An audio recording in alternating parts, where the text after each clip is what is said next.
নব্বই দশকের তুমুল জনপ্রিয় নায়িকা শাবনূর। শাবনূর তার ৩১ বছরের ক্যারিয়ারে বাংলাদেশের সবচেয়ে জনপ্রিয় নায়িকায় পরিণত হয়েছেন।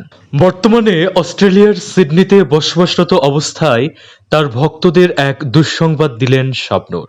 আর তা হলো পায়ে চোট পেয়েছেন এ নায়িকা। হাঁটুর চামড়াও খানিকটা ছিলে গেছে। শাবনূর ফোন কলে এক সংবাদ মাধ্যমকে নিশ্চিত করেছেন, মোবাইলে কথা বলতে বলতে রাস্তা পার হওয়ার সময় তিনি ফুটপাতে পড়ে যান। ব্যথা এতটাই গুরুতর ছিল যে হাঁটা চলার মতো শক্তি ছিল না। বর্তমানে তার পা প্লাস্টার করা হয়েছে এবং চিকিৎসকের পরামর্শ মতো তিনি ওষুধ সেবন করছেন।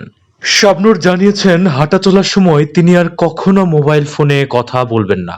তিনি জানিয়েছেন, সমাজের জন্য এই দুর্ঘটনা একটি বার্তা। ব্যথা পাওয়ার পর বোধ হয়েছে জীবনে কখনো কোথাও হাঁটতে চলতে গিয়ে ফোন দেখব না, গাড়ি চালানোর সময়ও মোবাইল ফোন দেখব না। তিনি বলেন, আজ হয়তো অল্প কিছুর উপর দিয়ে গেছে।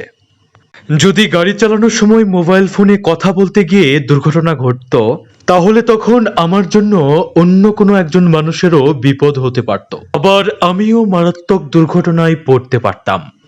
বর্তমানে শাবনূর অনেকটাই বিপদমুক্ত।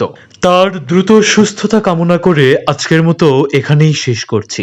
ধন্যবাদ।